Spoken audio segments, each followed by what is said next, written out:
Station లిమిట్స్లో లంకాల గ్రామంలో మొన్న నైటు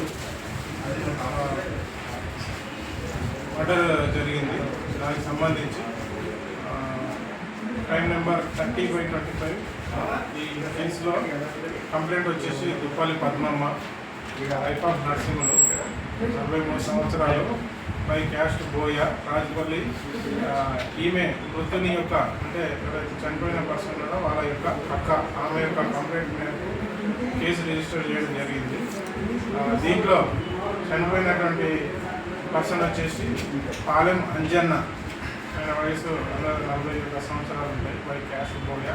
ఈయన చిట్టం నర్సిరెడ్డి డిగ్రీ కళాశాలలో అటెండర్గా పనిచేస్తూ ఉండే లంకాల గ్రామము.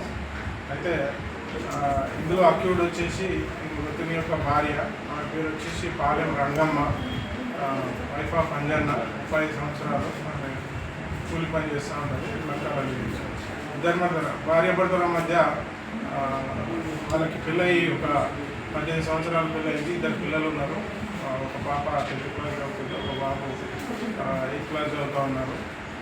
వీళ్ళిద్దరి మధ్యలో వాళ్ళకి సంబంధించిన భూమి విషయంలో తరచుగా గొడవలు జరుగుతూ ఉన్నవి.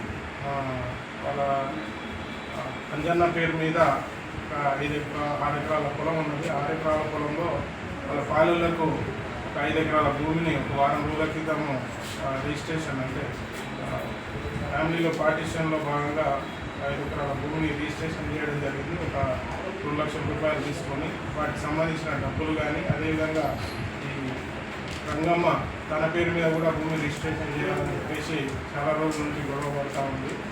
ఆ విషయం, ఆయన రిజిస్ట్రేషన్ చేసిన విషయము, డబ్బులు తీసుకునే విషయము ఆమెకు రీసెంట్గా 3 రోజుల కిందనే తెలిసింది. తెలిసిన తర్వాత నుండి భర్త నాకు రిజిస్ట్రేషన్ చేయలేదు పొలము, అదేవిధంగా డబ్బులు కూడా ఇవ్వలేదని చెప్పేసి కోపం పెట్టుకొని ఆయన చంపాలని చెప్పేసి ప్రీ ప్లాన్గా ఉన్నది. అందులో భాగంగానే 20వ తేదీ రాత్రి 7 గంటలకు ఈ అంజన్న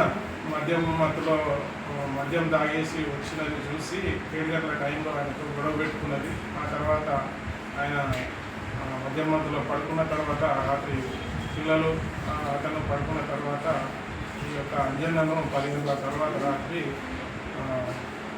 ఈ తగ్గి తాడును యూజ్ చేసి అతని ఛాతీ పైన కూర్చొని ఈ తగ్గి తాడుతో మెడకు గట్టిగా బిగించి ఊపిరాడకుండా వేసి చంపివేసింది. వాళ్ళ ఉదయము ఊరు వాళ్ళందరూ కూడా ముందుగా అతను ఉరేసుకొని చనిపోయినట్టుగా చెప్పి డెడ్ బాడీని హాస్పిటల్ పంపించడం జరిగింది.